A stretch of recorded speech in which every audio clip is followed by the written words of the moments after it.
Good morning, everyone, or good afternoon, I should say. Thanks for joining us.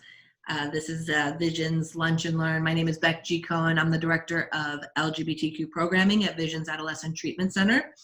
And just a little bit about us, we're an adolescent treatment center in Los Angeles, California.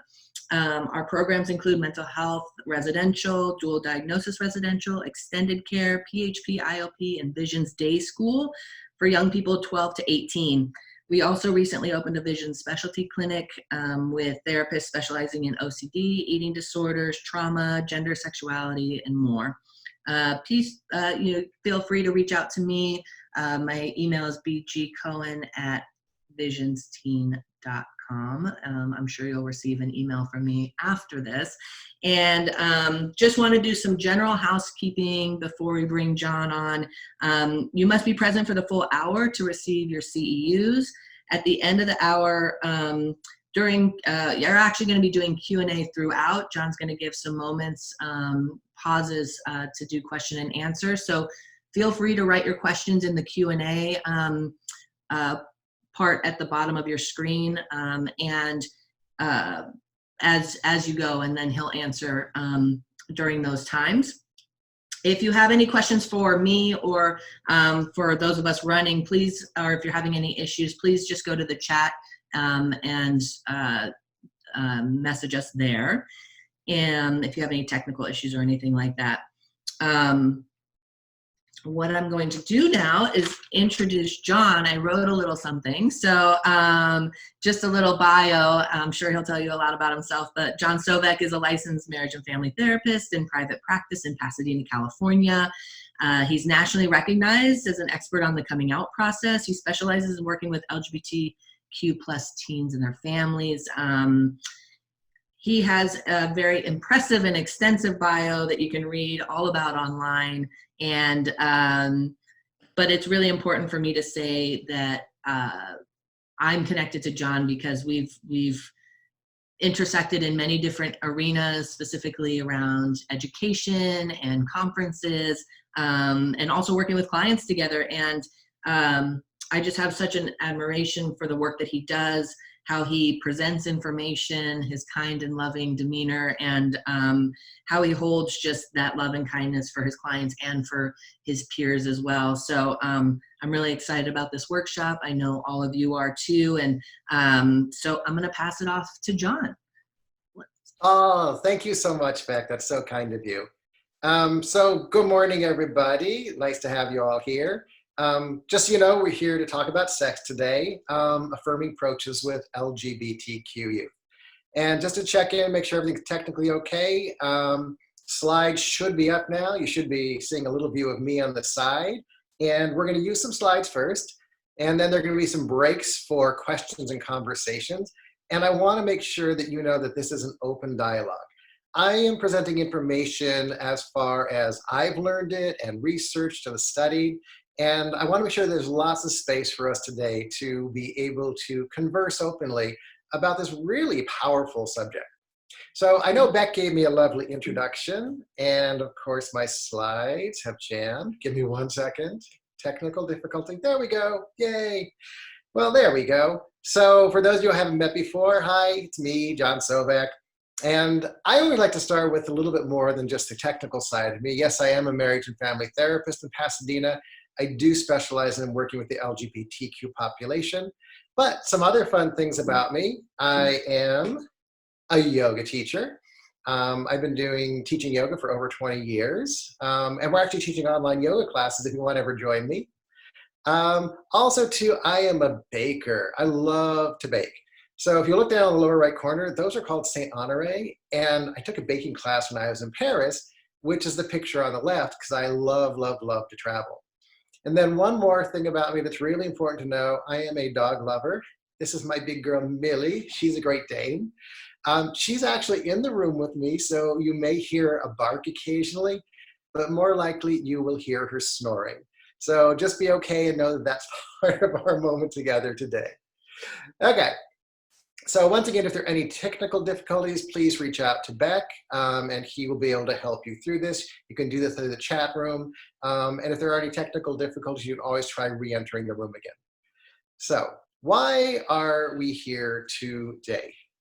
Um, for me personally, I think it's really important to understand that for LGBTQ kids in their school experience, it's a really challenging moment for a lot of them.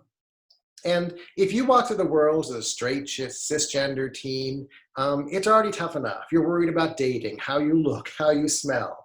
You're in an environment, though, that's very supportive of that. And let's say you want to connect with somebody or hook up with somebody.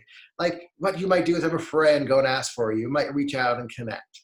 But for an LGBTQ adolescent, it's a lot more difficult to find those connections, to find those spaces of relationship and those spaces of sex, because there are lots of variables that come into play.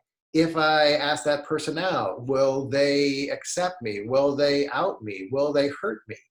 And all of these pieces of the puzzle come into play. And a lot of times in therapy, we may be supportive of some of the journey, but in talking to a lot of different therapists all over the world, I have found that there is this little barrier about talking openly about sex. And what I think is so fascinating about it is it's not just with LGBTQ teens, but it's in almost all therapeutic environments. And so today we are going to be talking openly about sex. And I got to tell you, honestly, we're going to be using the words that count. We're going to use front hole, back hole, vagina, penis, insertion, intercourse, fellatio, cunnilingus. We're going to talk openly about it. And I want you to take a moment and notice, did you already have a little bit of a reaction, even when I started putting those words into the conversation? And to stay in touch with that feeling anytime during our talk today, if that shows up, so that you can really be aware of what feels comfortable for you and where your challenges are. So let's look at the journey that most LGBTQ kids are having right now. So in their schools, sex education classes, teachers, textbooks often fail to address even the most basic levels of LGBTQ adolescent needs. Very rarely in a sex education class are LGBTQ identities even discussed. Behaviors aren't in play, and experiences of LGBTQ kids having sex are rarely talked about in any type of sex education forum.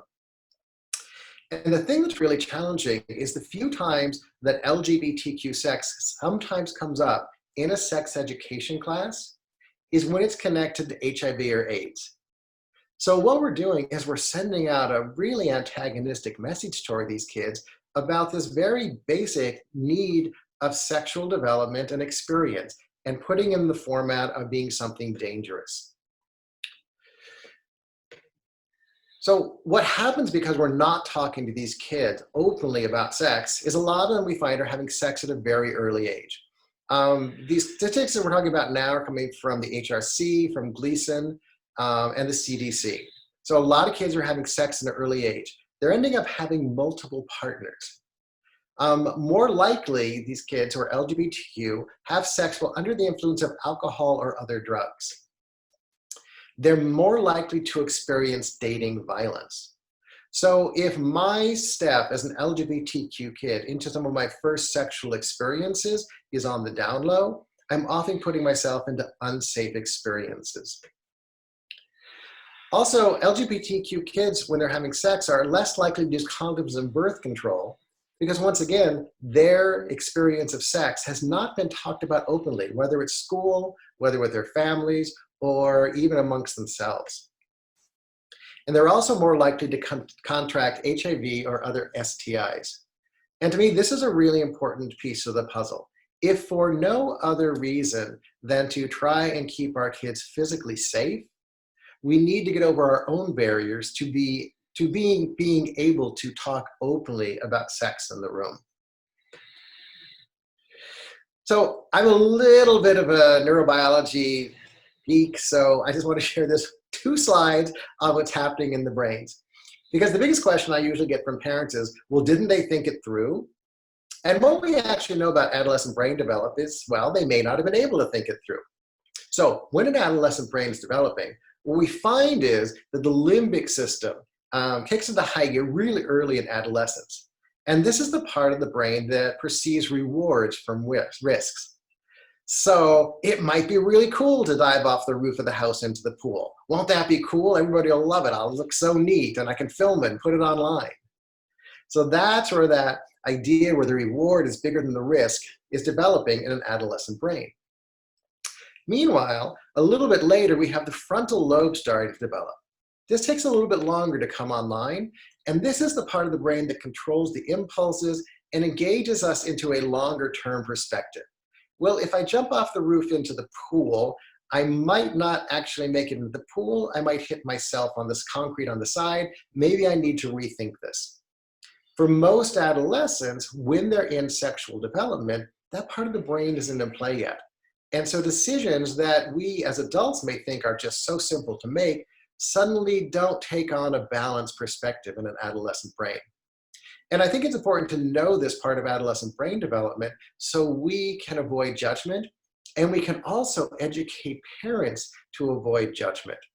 I find this tool of just giving parents a little bit of this neurodevelopment is a great tool to help them understand that their kids aren't just being troublemakers. So the other thing that I talk to parents about is a lot of them say, well, my kid isn't having sex. And I just tell people, if you are holding on to that belief, you are probably very mistaken. Because what we're finding is that a lot of kids are having sex. 52% of teens aged 15 to 19 report having sex. This is from a report from the CDC. And interestingly enough, they did break it down into different communities. And we looked at 42.8% white kids were having it, 45% Hispanic, and 58% African American kids were reporting having sex. Now you notice that their age range is only 15 to 19. And I think it's important to understand that we have kids who are going through their Tanner developmental stages relatively early. And we have kids who are actually being sexually active at 10, 11, 12, 13. So that part of the population hasn't necessarily been addressed in this particular report. But I think it's important for us as therapists to understand that even though our kids may appear to be young, if they've gone through their Tanner developmental stages, then they can and probably are sexually active. And we need to keep that awareness for ourselves. The other thing that's really exciting about working with teenagers is this is the time when they actually start to experience sexual feelings. And they may not have the words, the vocabulary, the ability to describe what they're feeling at this point, but things are starting to happen. And if with our support, they can become cognitively mature enough to really start exploring, well, what does being a sexually active being mean to me? And that's why these conversations, I think, are really important. It's an ongoing process, sexual development in anyone. And I don't think it's just for adolescents only. I think sexual development phases continue on into our entire lifetime. Because as our bodies change, as our thoughts change, as our needs change, we need to have an ongoing process to really understand what our needs are sexually. And adolescence is this really beautiful prime time for developing this sexual identity. And with support from you, from me, from everyone who's on this conversation, we can help them define that in a way that feels authentic for them. And that's where I think it's really important for us to understand that our role as therapists is to be there to catch these kids as they may be in free fall. Once again, for most parents, cisgender, heterocentric families, they can barely talk openly about sex with their kids as it is. So when we have an LGBTQ kid in our office who may not be out to anybody but us, we need to be able to have affirming conversations, not just about their identity, but also about their deeper sexual needs and desires, so that we can help be a blanket for them to soften and cushion this fall as they start to explore this identity. I think it's really important for us also to understand, though, that any therapist in the room, well, we have our own biases and agendas. And some of them are really overt, and some of them are a little bit quieter. And it's important for us to understand, well, what are our biases and agendas when it comes to talking about sex openly in the room? I mentioned earlier when I was, putting out that we were going to talk openly and some of the words we were going to use, and I asked you to check in and noticed if you had a reaction. to your speaker, just saying those words so freely and openly. Because that reaction is part of our bias and our agenda. And especially when working with LGBTQ adolescents, we need to be really aware of the hetero-cis-normative constructs that exist out there about sex. So one of the biggest ones is that sex is for reproduction. And for a lot of us who don't identify as heterosexual, sex is not for reproduction. And we need to understand that those biases and agendas influence and affect almost every aspect of these kids' lives. Oftentimes they will see the cis-hetero story more normative in their environment through movies, through television shows, through graphic novels, through the music they listen to, through podcasts. And so there's going to be a lot of energy that's saying hetero-cis is the way sex is supposed to be defined. And as an LGBTQ person, I have spent a lifetime pushing against that for myself. And to be willing to be openly sex positive for my own life experience, but also to create an environment in my office where kids can feel they also openly have the ability to talk about these things. So we need to explore our own comfort. As I say, kids have an amazingly high bullshit meter. And if they come into your office and want to talk about a hookup they had last night, and you get that little cringe inside, whether it shows on your face or not, they're going to perceive it. So we need to know, what's my own comfort with talking about sex? And not just LGBTQ experiences of sex, but sex as a whole topic. Because one thing that I would encourage you to take away from our conversation today is not just that this is specific to LGBTQ adolescents only, but what about using today's conversation to explore your openness to talking about with your cis-normative kids, with your hetero kids, with your college-age kids, with your elder adults, to understand that our own biases and agendas often color how we talk in the room. And sex is one of those very taboo subjects often that shows up in our therapy rooms. We also need to know our personal views on sex. Now, as you've heard me mention a few times, I'm a very sex-positive therapist, a very sex-positive person. But I also need to be aware that my sex positivity, my like, yes, let's talk about it. Yes, this is delicious. Yes, you should be a sexual being, can what I do call tidal wave my client. What I need to do instead is really understand what my personal views are on sex so that I can be present to have an open conversation that's led by my client. What we're going to be talking about later is how we can invite those conversations to start, but we need to be aware, what are we bringing into the room as part of this and our own personal views about sex? So I'm going to pause for just a moment here. Oh, no, sorry, I got one more piece. I also think it's important for us to be knowledgeable about sex. I am going to be sharing resources as we finish our conversation today, but how knowledgeable are you about sex? A lot of us had maybe just a little bit of coverage in our grad programs. And if you want to be able to talk openly about sex, I encourage you to look at some of these resources that I'm going to be sharing at the end of our presentation so that you can educate yourself in some really wonderful and supportive ways. So you can walk into the room with knowledge, and that's a really powerful tool in supporting these kids. Now we get to take a little pause. I just want to check in, see if any questions are starting to show up.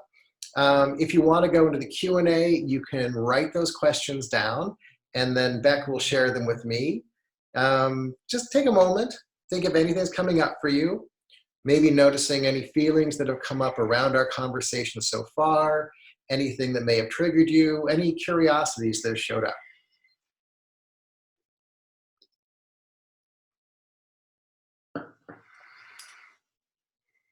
I feel like I should play the Jeopardy theme right now.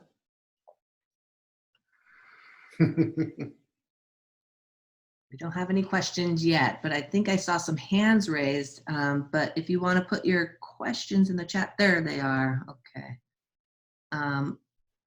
Amanda says, can you review basic terms such as cis? Okay.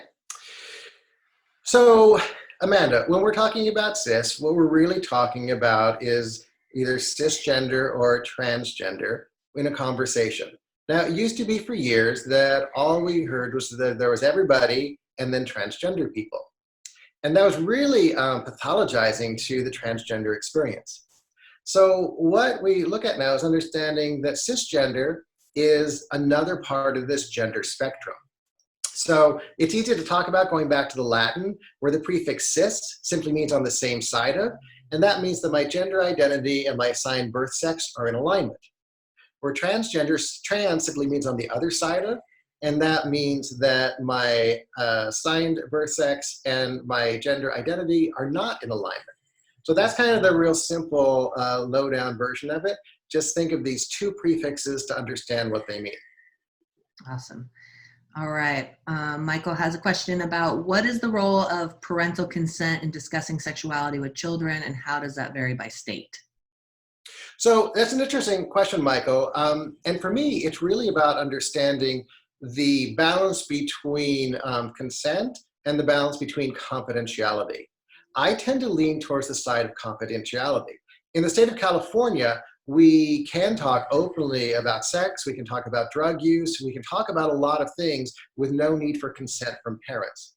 One thing that I do personally in my practice is I have this really cool sheet that I have parents sign in front of their kids when they come to work with me. And on it, it simply says things like, in therapy, we may be talking about this, this, this, this, and this. And I need your permission to hold that information confidential. And the kids actually sign it in front of their parents, or the parents sign it in front of their kids. And that helps create this sense of confidentiality within the therapy room. I am a big believer that my clients, my adolescents, hold confidentiality. And so I hold that very, very, very strongly, unless there's a huge safety issue that comes up, and then I'm required to break confidentiality. Awesome. Maricela asks, what would be the best way to address LGBTQ in sex ed classes, considering some societies still don't accept LGBTQ? Mm-hmm. Well, it's interesting because, and Maricela, I just want to pick out this one word because it's really big for me. Whether or not a community accepts LGBTQ, we are there. And we need to understand that for ourselves as LGBTQ people. I think one of the best ways to start addressing LGBTQ sex and sex ed classes is to really look at an affirming syllabus, to look at conversations that do talk about all types of approaches in sexual experience that allow people to understand and then take that information to form their own experience. Because once again, if we only talk about hetero cis-normative sex in class, everybody else is excluded. And there's some really, really great programs that are online that schools can download. There's one through, Gleason has one. I think O School has one. And there's one more I'm not thinking of right now. I think Gender Spectrum has one too. And these are actually programs that teachers can download and make part of their curriculum. So those are some of the ways that I'm looking at it. Awesome. Eric asks, I'm loving this discussion. I'm in San Francisco. At Strut, they use a lot of slang, breeding, pig, etc. Where do you see this fitting into the room? Perhaps using client language, but how does one invite this? Okay, so for me, the piece of the puzzle is I'm not going to start throwing out slang unless my kid starts throwing it towards me. Sometimes I think in our effort to be cool in the room, we start throwing out slang that our clients may actually not be familiar with.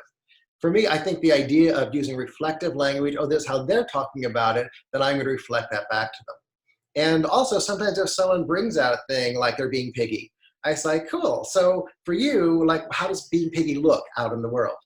And those are things to help us join. Because if I start throwing it in the room and they don't understand it, or they throw it into the room and I don't understand it, we're never actually going to have any movement forward.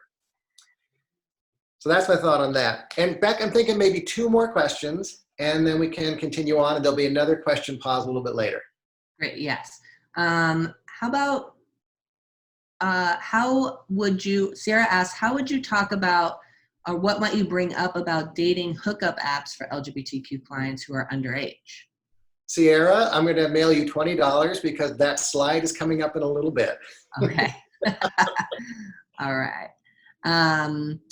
And How about Rosemary says, I work with middle school age kids. When is it too early to start these types of discussions?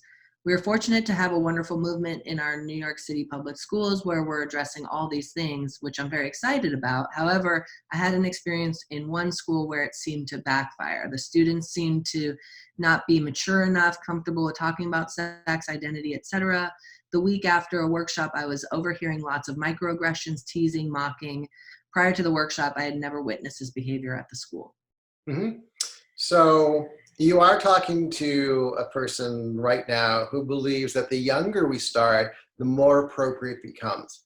A lot of the schools that I work with who have like multi-grade programs, I try and bring it in as young as possible so that we create a common language that goes through the fabric of the school.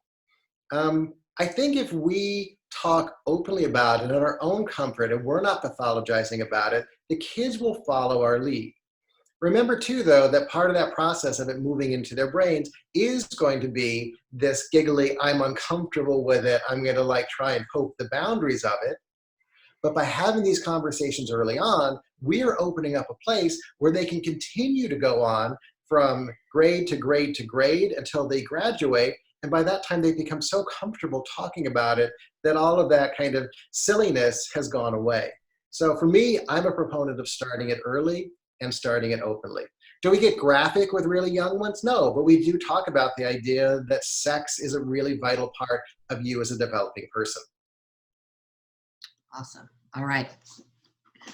We'll hold the questions. So. Okay, cool. So everybody, we're going to continue on and we'll have time for more questions.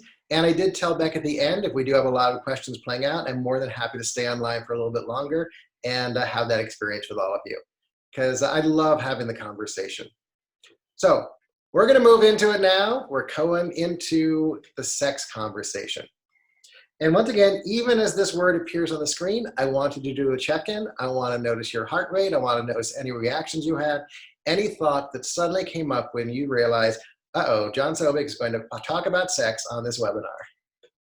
So for me, when we're having a conversation in the room, we really have to have open and honest discussions. And one of the places to start sometimes is with bodies and parts. And it's important for us to be educated on sexual and anatomical development. Some of you may have heard me mentioning Tanner stages earlier on. If you don't know what those are the 5 stages of puberty and development. And they're really important to understand and know, especially if you're working with transgender kids. So sexual and anatomical development are something that you should know so that you can feel free to answer questions with kids that may be in your room. And once again, the answers we need to put through a filter of age appropriate and experience appropriate. Also, we may be talking about sexual and anatomy and development of it, but we also, I think it's important to be able to talk about pleasure anatomy. A lot of times pleasure, you're going to hear me mention this more than once in our conversation, pleasure gets caught in the whole story of that it's all about what's happening down in the genitalia. And the thing is, no two bodies are built alike. And each of us has our own way of experiencing sex and experiencing pleasure. And it's important for us to understand and to help our kids develop a calling that isn't just genital-based sex. Because if you look at most of the popular mythology about sex, it ends up about genitalia and it ends up being about intercourse. And there's so much more to sex than just that piece of the puzzle. And I think it's important to understand that there are myriad possibilities in different bodies on how to experience this. And that's another thing to be aware of, is each body that comes into your room has a different understanding and experience of who they are. So being willing to meet kids where they're at and understanding any pride, any shame, any feelings they may have about having a body that may not fit into a norm or one that they're trying to carve into a norm. And with different bodies, we get to have different experiences. So being willing to openly talk about that. And one of the things that most teen boys are worried about is the size of their penis. And if you put that into perspective, there's an average that's much smaller than everybody likes to brag about. And at the same time, we also understand when we have trans boys in the room, what do they mean when they're talking about their penis as well? because these all have different bodies and they have different experiences. So we need to find ways to meet our clients in that conversation. I also think it's really important to be open and honest about sex. So don't make assumptions about what kind of sex a teen is going to have. A lot of times teens will tell me, yeah, I had sex. And what I do is I just say, so when you say sex, what do you mean by that? Okay, well, I got a hand job. Oh, no, I got a blow job. No, we had intercourse. No, we had anal intercourse. To understand that it's important to learn from the kids what the definition of sex means to them, and to put aside our assumptions of what typical teen sex might look like and our feelings about how they're engaging in sex. And that's really important for us to put aside so we can be present with our kid. I always try and encourage my kids to talk openly about their experience of sexual pleasure or orgasm. And remember, I'm not saying that orgasm is always the answer, but this idea of sexual pleasure. There's so many messages out there that once again, we go back to the idea that sex is for reproduction. And if we're taking that out of the picture, how can we talk openly about the pleasure that might exist in our experience of sex? And it's not about being salacious. It's not about, ooh, tell me about your hookup last night. But it's more about, so wow, how did that feel? What did it bring up for you? What did you discover about yourself? Were there parts of your body that reacted with pleasure that you've never had react before? To be open in that type of conversation. And I want to pause for a moment too, because the question came up earlier, well, how do we let our kids have those cues to know that those conversations are okay? So in my practice, I do a couple of things early on, usually between the first 3 to 5 sessions, where there's still some rapport building going on. So with any of my clients that come in and they maybe talk about, dating and stuff like that, I will often ask the question, so are we talking about boys, girls, one gender, multiple genders? Like, what are we talking about? And one of the best reactions I ever had is I had this kid who came in who was cis hetero identified. And I said that to him, and he said, oh, no, mostly girls. He said, I've thought about guys, but it's just really not my thing. So by me being so casual with that question and making such a comfortable part of the conversation, I had a 16-year-old cisgender heterosexual boy talking about the idea that he had actually had thoughts about other guys. And so it is about how we approach it. And it's the same thing here, to be willing to say, like, so you talked about hooking up. So hooking up, is that, what, did you have sex? Like, what did it mean? And to have our own ease with opening those questions earlier on, so that later on the cue, the fabric has already been set. So then a kid may come in and later on say, like, so that day we started talking about sex? Well, I have some questions for you. And this is a really powerful way to cue the conversation in the room. Another thing that I like to do, and you'll see what it says here, understanding tingly bits. So I was reading this great British study on adolescent sex, and they used the word tingly bits, and I had to bring it into my slide because I think it's brilliant. Because what this helps to do is bring an understanding that there are all parts of our bodies that could feel that little erotic excitement. And understanding, well, what parts of your body are tingly? What parts of your body are fun? And to help kids define that, so once again, it's not just based on genitalia. So really specific to trans kids, I think there's some things that we need to have in consideration here. First of all, for a lot of my trans kids, it's helping them understand how to set boundaries. It's important to encourage them to understand that they do not have to do anything they are not comfortable with. And I do this with all my kids, but especially with trans kids, because sometimes in their experience, they'll get fetishized. And I want them to understand that they are the ones who are able to set boundaries. And what they can do is set no zones in their body. Like, I love making out with you. I love having you touch my chest. But there are other parts of my body I do not want touched. And being able to set those boundaries with someone you're having sex with or someone you're in a relationship with is a really powerful thing for these kids. Also, learning how to describe their sexy bits. Yes, sexy bits is from the same article that had tingly bits. I just love it. And it's really understanding that where a person who was assigned female at birth may have breast. But as a trans man, they call it their chest. And learning how to describe those parts of their body. Same idea, where they may have genitally been born with an external penis, they may be describing that as their vagina or their clit, or front hole, back hole. So these are things to understand to help them have a little bit better description of what those sexy bits are. A really powerful and interesting conversation that comes up as well too is the idea that touch is often very gendered. So if you think about having sex with a female-oriented body, often people picture that as being soft, gentle, caressing touch. And maybe with a male-oriented body, it might be something that's much more aggressive and harder and rougher. And so having conversations of these subtle things like, how is it that we want ourselves touched and stroked? Are they connected to gendered touch? And this can be a really powerful conversation with kids. Also understanding that dysphoria can really come up when sex comes on board for trans kids. Some of the most dysphoric experiences for them can be simple things like showering, a big thing like menstruation, and a huge thing like sex. Because at that time, awareness of different organs starts to come into play, and it can be a very dysphoric experience. And that's why doing some of these earlier parts of this conversation, setting boundaries, knowing what your sexy bits are, understanding gendered touch, can help reduce some of the anxiety and stress and dysphoric experience.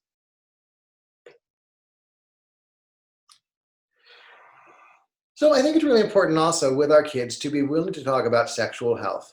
Because once again, if we go into the school system, we are looking at a place where they may not have access to talk about that. Encouraging them to be able to go to their doctor and have regular checkups, to find ways to have access to protection, to learn how to do a proper self-exam, and to make their experience of sexual health shame-free. Finding a doctor who will support them in their affirmed experience. Also important for us as clinicians to know about sexually transmitted infections. We do not need to be experts at them, but we do need to know enough about them to be able to refer our kids to sources in our community if they need to access them. So really be aware of not just the types, but also how they can be transmitted. That these multiple forms of contact are going to be part of the transmission experience. And you as a clinician, I think, need to be educated on this. And in the resources, there's a site called thebodypro.com, which is a really amazing site, which has the latest information about safer sexual practices. So I'd encourage you to use that as a resource. So earlier on, we would ask about apps and hookups. So me being me, I went online and tried to find out how many apps and hookups there were out there. So these are just a few of them that I found to put out there. And I think it's important for us to understand that these are an active part of how the community hooks up and connects. Some of these sites are going to move towards dating apps. Some are simply for hookups. And although most of them purport to have age limits on them, most of them do very little to vet the age of the kids on there. And as we talked earlier, sometimes LGBTQ kids will be exposed to very unsafe experiences in their first sexual encounters. And often that will become by them representing themselves as older and hooking up with someone and getting in situations on these apps that may not be healthy for them. On the other side of the coin, these apps can be really useful for helping kids connect into their world. And usually I will not have these types of conversations till after we're 18. And at that point, it'll be a conversation, well, how do you want to use it to have the most productive and powerful sex life for yourself? To take judgment out of the idea that this is actually a way that people hook up these days, and instead look at, well, how can we actually make it a much more valuable experience? So the other thing that I like to talk about is the porn trap. So the way I like to put it is, most parents will say, but I caught them online watching porn. And I equate to the idea that it's no different than having a Playboy or a Playgirl stuffed under your mattress when you were younger. This is just a different way of accessing that information. I do think, though, it's important to talk with kids about what porn is and what it isn't. So first of all, I think it's important for them to understand that it's a business and that the sex that you see in porn is actually staged for the camera. It's not real. People cheat out to show body parts to make it erotic. The other myth of porn is everybody has an orgasm eventually. Well, I think it's important to understand that the point of sex is not always to reach orgasm, and that what they're seeing in porn is not necessarily realistic. Also, porn tends to be very intercourse-centric, and it's often condomless. And this sets up a message for kids that they don't need to have barriers or protection. In the same conversation, though, it's also hyper-idealized. I mean, you see the most perfect bodies having sex when you're looking at porn. That's just how it's designed. The other side of this coin is not just for a trap, it also can be for play. Like, we can use porn to actually understand, well, what are some of the fun fantasies that we might experience or look at? We can learn how to uncover possibilities of what we might like to do sexually with partner or partners. It can be a turn on, either for ourselves or when we're with somebody else. And it's also a really safe way to explore and understand what sex can look like. Now, this slide came up, and I want all of you to notice if you had any feeling. Because often when we talk about the idea of kink and adolescence, people have really strong reactions to it. And once again, it goes back to earlier, the biases and agendas conversation. But it's important to know that we do have adolescents that are very actively involved in the kink community. And once again, what are your feelings that come up if a client who is 17-year-old mentioned they were part of a kink community? I had a client who was very deeply involved here in Los Angeles in one of the kink organizations, and they came in and they were talking about how they had an experience that got a little bit out of control, and they felt that their trust had been broken. And we were able to process that together because I didn't have any judgments about them being part of that community, and they were able to understand that experience on a deeper level and make changes when they went back in to have another sexual experience. So once again, be aware, how did you feel when this slide popped up and we started talking about kink sex for adolescents? And then the other triggering one sometimes is masturbation. Masturbation is wonderful. It's amazing. It releases mood-elevating chemicals, and it's a natural part of who we are. The thing that's really fascinating, we talked about discovering how our bodies, where our tingly bits are. Masturbation doesn't just have to be about genitals. It can be an erotic exploration of who we are. It's physically and emotionally healthy, and it's a really safe way for kids to explore what they like and what turns them on.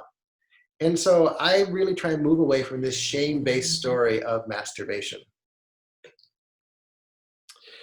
And then we have consent. I have sit-down talks with my kids about consent because I think it is an important part that often doesn't get talked about, even in affirming sex education courses, and we need to be able to talk about it. So it's important to understand that any sexual experience, each person in the experience has to agree to participate.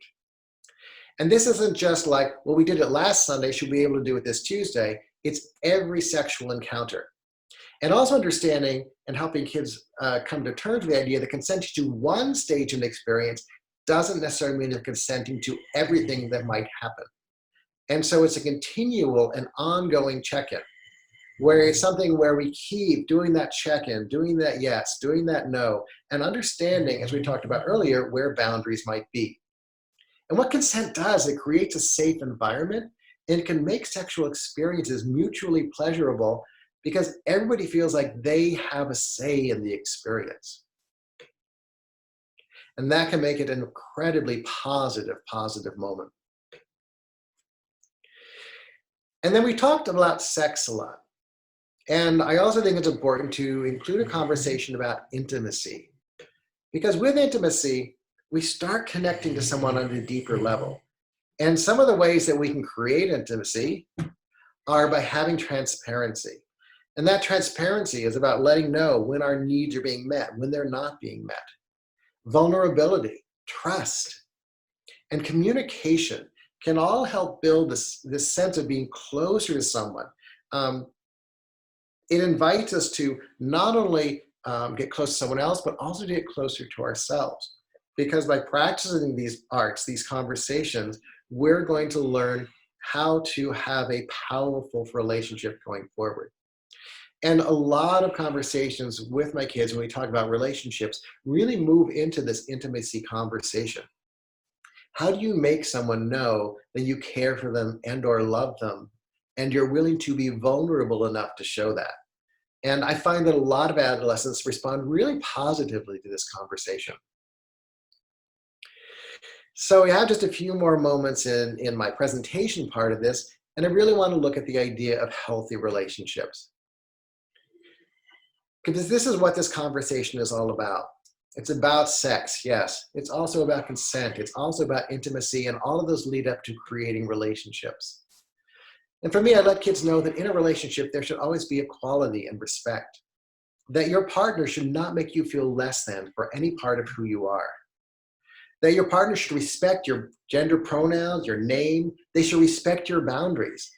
Your partner should be willing to give you space when you need it. Your partner will never threaten you and never tells you that there is a right way to be LGBTQ. Because often when kids are looking for this connection, for this early hookup, for this early sense of being in a relationship, they might give up some of these pieces. And to be able to openly talk about how important these are to open to powerful relationships can help kids to really, really take it in on a deep core level. So I mentioned earlier that I did have some resources for you. This webinar is being recorded, so you'll be able to look at this later on and keep it for information. You can also email me or Beck to get this particular slide if you'd like to have these. What I love about them is they're powerful for clinicians, but they're also powerful for your clients. Amaze, O-School, and Scarlet Teen are very written for an adolescent perspective, and yet they're really powerful for us as clinicians to look at because we can learn a lot about what our questions our kids are asking and how they're being answered. The Body Pro, Gleason, and Planned Parenthood are much more centric towards the clinician, and you can find great information there. So with all that said, I'm going to bring us back to questions. So I'm going to open up the space. Beck's going to moderate this for us. And let's see what other questions and thoughts have come up for you. All right. So we'll start with Marcella asked, do you find that the more open a therapist is, the easier it is for a client to open up? Absolutely. Our comfort in the room allows our clients to respond in a really powerful, beautiful way. And that's the idea of early on, we talked about checking our bias and agendas, because when they show up, they can shut down conversation, whether it's conscious or not.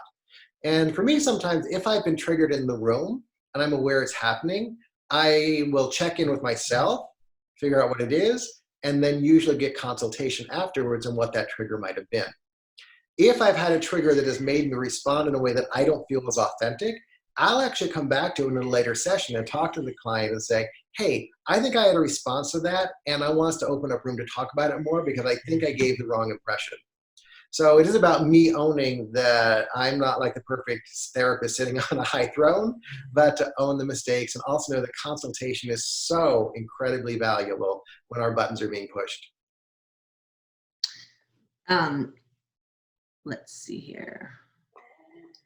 How about when is your professional feedback on the measuring of normal or healthy of porn viewing with masturbation for male teens?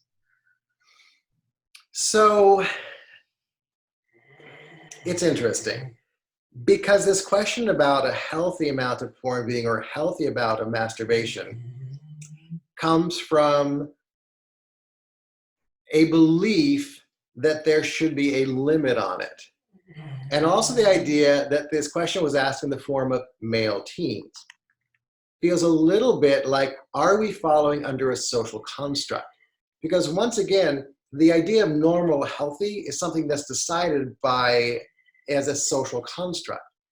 And what we need to understand is, how is that porn viewing and masturbation for both our male, our female, our transgender identified kids, our intersex kids, our queer kids, how is it working for them?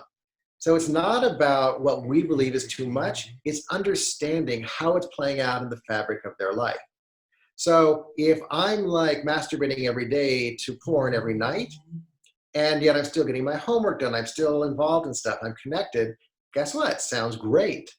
But if I find that my porn fantasies are taking over my ability to wake up in the morning to go to school, that's where it might be a little bit of a conversation to have and see if there's some limits that might be important to place on that. Awesome. How should parents explain that porn tends to stray from reality without making the teen feel uncomfortable?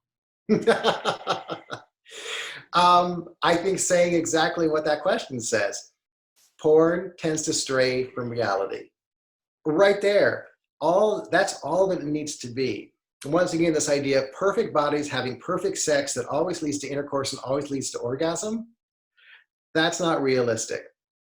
So learning to let parents say, like, even something as simple as, yeah, porn, it's not real, can be so refreshing for a kid to hear. Because can you imagine, I mean, comparing our bodies to what we see in porn and being disappointed in that, but then a parent says, that's just not reality. That's so affirming. Mm. How do you address adolescents who come from religious communities and have tremendous shame about masturbation, sexual orientation without stepping on their spiritual toes? Mhm. So I think that's a really big conversation. I think we could do a whole other hour webinar on that piece. Um, for me, it's about understanding for them individually what their spiritual world means to them and how they can coalesce that with their budding and growing identity as a sexually active LGBTQ kid. Because the two do not have to run away from each other. We can look at the idea that my spiritual belief systems allow for certain things to be really important to me. And at the same time, there can be room for me to explore who I am as an LGBTQ kid, sexually active. So for me, it's often about really finding what the messages really are and how we can bring them together so they weave into each other a little bit more. Is that some snoring going on for your puppy? Is that, yes, really snoring, everybody. Um, there's a anonymous question about, are there guidelines on helping people who are detransitioning that you're aware of? So it's not necessarily about sex, but I'm interested in this question. Wow. That is a really powerful and interesting question. And I'm going to be honest, I don't feel 100% prepared to answer that today. If there's anything, Beck, that you want to share about it, go ahead. But for myself right now, I don't feel 100% comfortable answering that in a short format. For sure. That's a whole nother hour-long conversation, which I think that's like a 3-week long conversation. Yeah. So I just wanted to make sure that people are getting their stuff answered when they leave here. So stay tuned. How about that? On that there you go. Yeah. So a teen client spends each day after school masturbating to quote unquote non-human porn for pleasure until bedtime, 2 to 4 hours a day. Not trying to judge normal versus abnormal, but how are we to measure for addiction, developmental concerns? So part of my experience is that I am not a person who looks at sexual addiction. I do look at how 2 to 4 hours before bedtime may be impinging on their life. So what else could be happening those 2 to 4 hours? What else could they be doing? What are they not doing? How is it affecting their morning when they wake up? So for me, it's more about the time frame of it and looking how it's influencing or affecting their life experience versus looking at an addiction model. And developmentally, we need to understand that teen bodies are very sexually active, and often once they get started, it's exciting to see how far that body can go. But once again, is that 2 to 4 hours having an adverse influence on their day-to-day experience? and looking at it from that point of view. Awesome. We have some more time for some more questions. During this space, I'd like to tell people that Georgina, who's on the call, will put in the chat a Google form for you to fill out in order for you to get your CEU. So just look out for that. You'll also receive an email after this, but if you wanted it now, you can have it. And that gave a little bit more time for a question. When a client under 18 brings up watching porn, are there any legal requirements that you know of? I know this may be changing state to state, to discuss with the client or parent. Are there legal requirements to discuss with a client under 18 or parent buying sex toys, buying gender affirming products like Packers that require a person over 18 to buy? So when we were talking earlier about the experience of apps asking for proof that you're over 18, almost all of the porn sites simply ask that question so that they're not negligent if a lawsuit was ever brought. In our rooms, we hold confidentiality. And in the state of California, I am not required to share any of that information because it's not harm to self, it's not harm to other. So you can look in your particular state and see what the rules are about that. The thing to understand is that if we do break confidentiality over something as watching porn under the age of 18, we're altering the state of trust in the room. Yes, there are legal requirements and we need to be aware of them. And at the same time, we also need to be aware of supporting our client in this developmental phase so that they feel they have support. The one place that I will talk very openly with kids about is the idea of sexting, only because there are some legal repercussions that can play out. First of all, we don't know where that sexted picture may end up going to. And also, if it goes across certain airwaves in certain ways, it actually can be a federal offense. So I do talk openly about sexting and why it's important to be really, really hyper careful with that. Awesome. So maybe you can read this question, I don't know, on the Q&A, John, around... Another one of those questions, I don't know if I have the space or time to answer. Okay, yeah. So for that attendee, maybe we'll follow up on that one. Any other questions? Oh, here we go. Well, actually, there is the piece about non-binary kids. Yeah. Let's look at that too. Yeah. So in the idea, we've been talking about cis transgender identities. We do have non-binary identities. And we're looking at kids who do not agree to the rules of the gender spectrum and are finding these beautiful, powerful identities and explorations.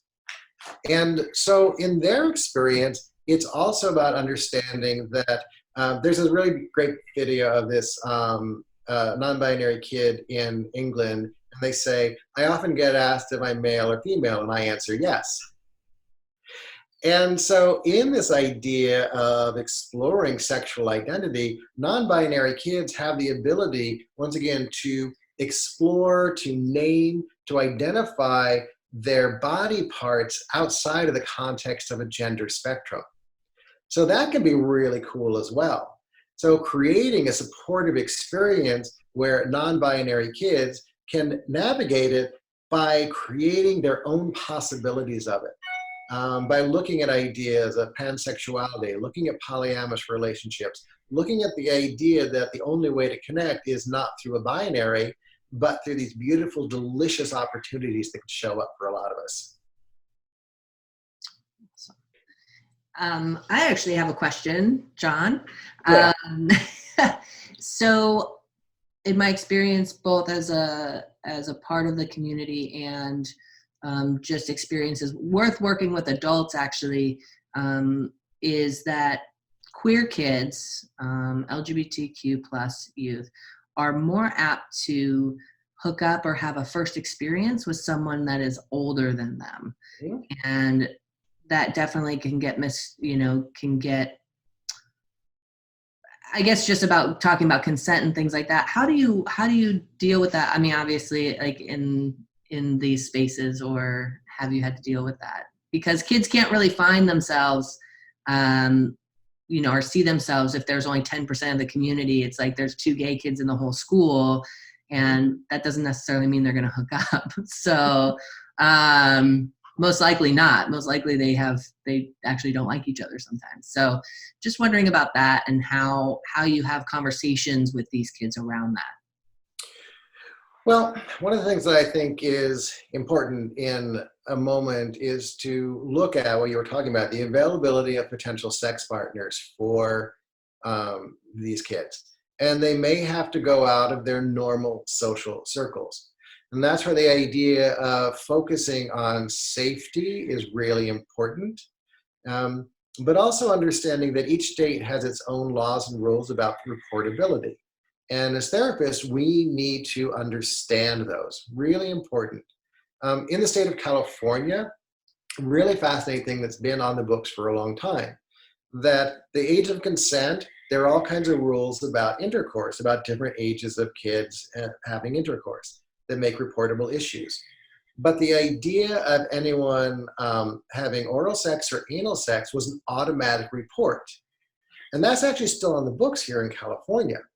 The thing that's interesting, because right now there's a bill to try and change that the letter of the law says oral sex or anal sex is automatically reportable, but the legal precedence now says that the intent of the law is not to shut down the experience of queer kids.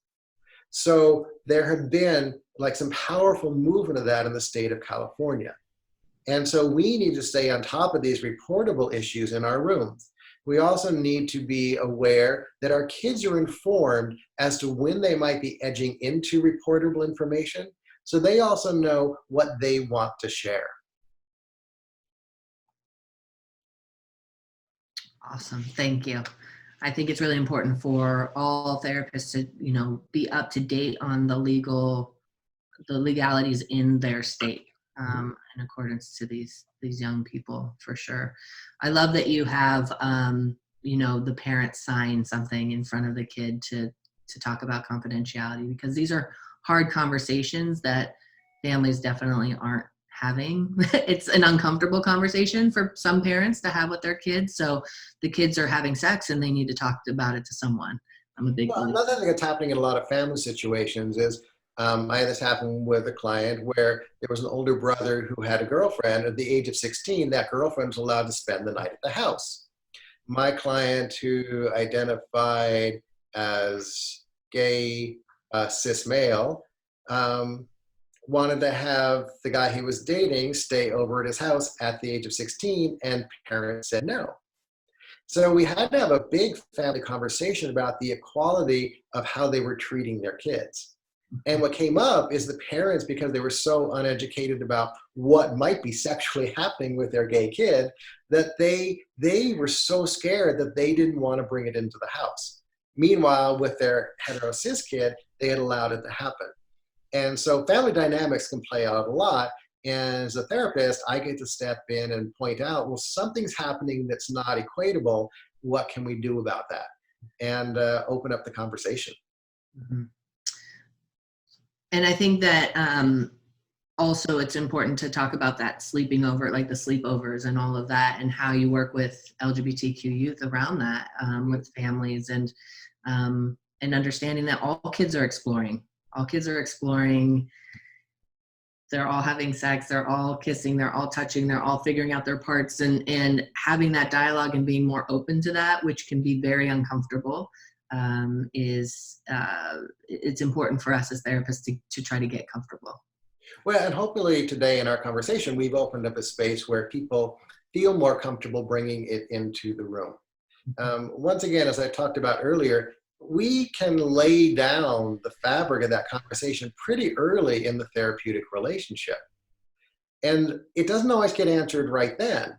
I mean, I once had a kid, I was like, so, what does sex mean? He's like, I don't want to talk to you about sex.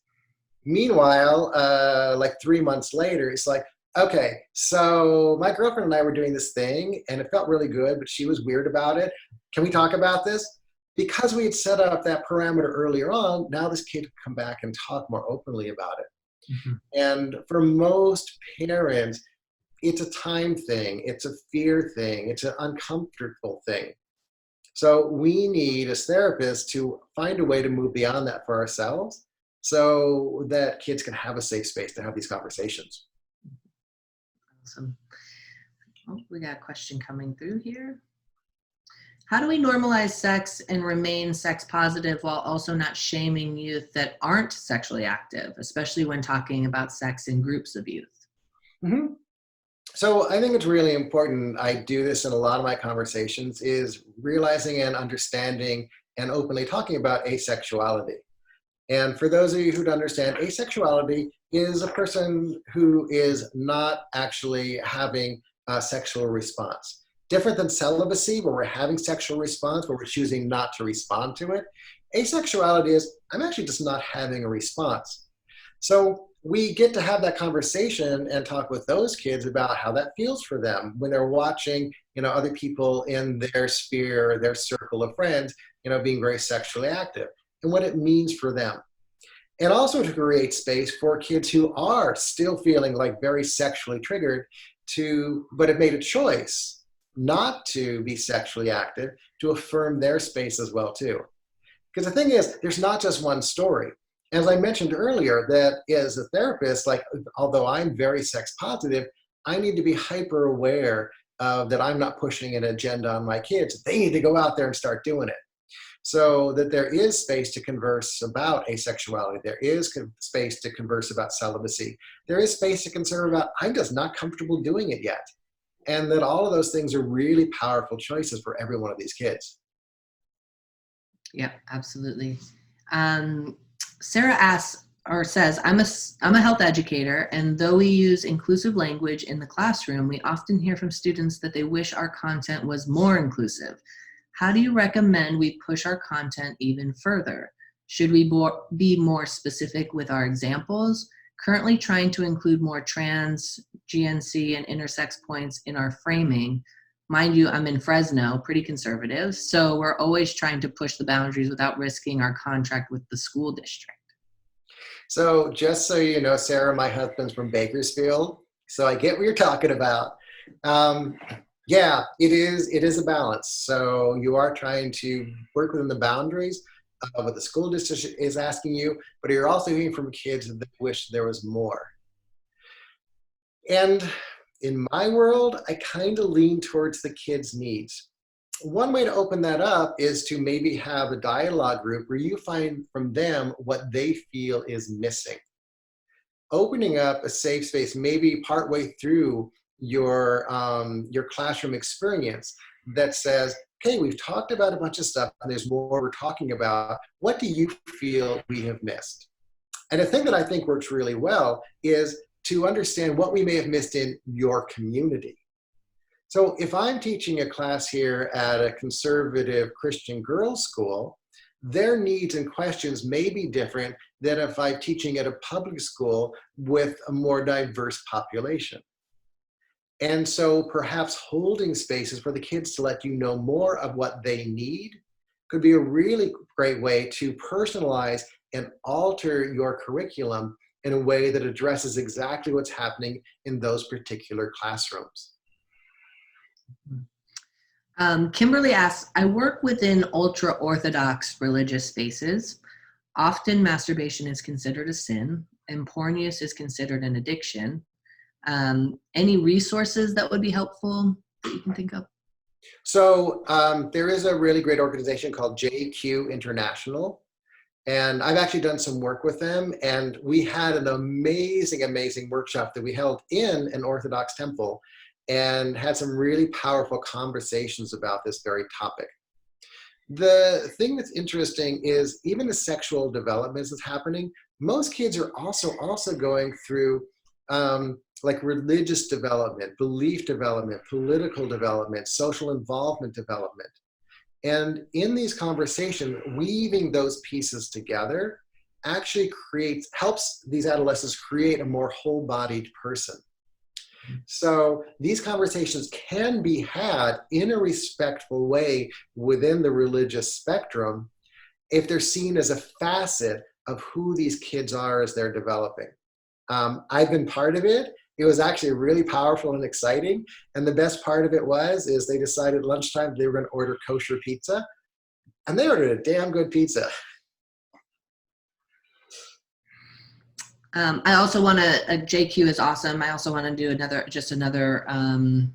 idea is also Keshet, out of Boston, also has a lot of educational resources, and for LGBTQ teens specifically, working with, and as does JQ. And then actually, I just remembered Scarlet Teen, which is one of the websites I recommended, has some really great pieces on balancing your religious beliefs and your sexual development. And remember, Scarlet Teen is written in this really kind of cool lingo, casual conversation style. So it can be a really great resource for adolescents. Yeah, amazing. Amazing. Give another minute if any more questions for John. He's here, so get it while you can. But I just want to take a moment and thank you for the honest conversation, the open conversation. We could do this all day.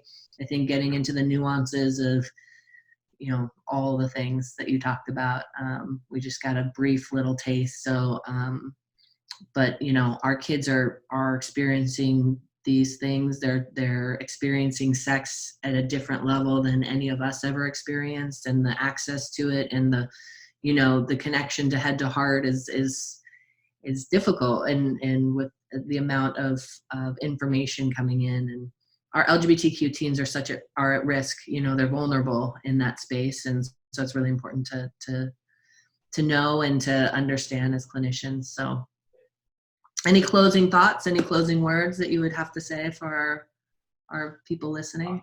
So I guess the one thing that I'd really encourage is each of you to take our conversation today, and maybe after we're done, to just sit with it, to filter it through your own experience, to maybe reflect it through certain clients that you've worked with.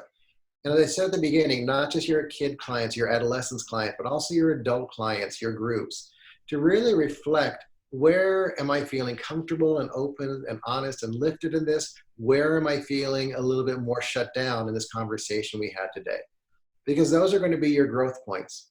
And you're able to reach out to me. I do consultations. You will see me doing trainings all over the place.